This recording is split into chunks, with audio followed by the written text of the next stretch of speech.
The morning of April 14th, 1865, was a normal one for President Lincoln, as his day's plans were written in the newspaper.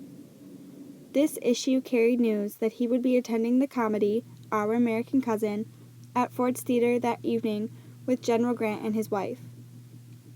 Later on that day, Grant and Lincoln held a meeting with the cabinet, where Grant told Lincoln he could no longer attend the play that night.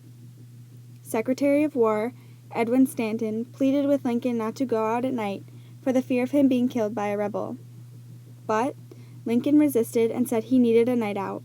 Mary, President Lincoln's wife, and Lincoln went for dinner and a carriage ride, where Mary then complained of a headache and proposed the idea of not going after all.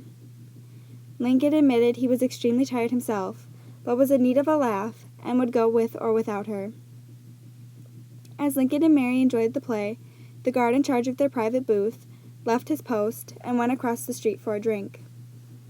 During the third act, the door to their booth opened, John Wilkes Booth stepped in, pointed the derringer at the back of Lincoln's head, and pulled the trigger, yelling, "Sic semper tyrannis," which means, "Thus always the tyrants."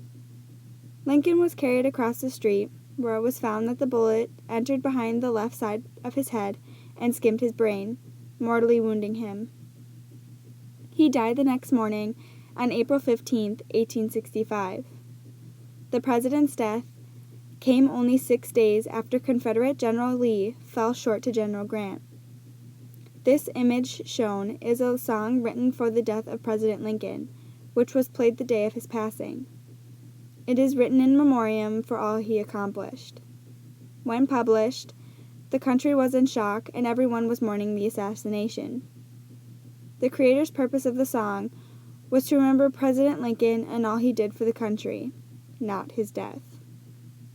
What led me to choose this image was the title, "The Nation in Tears."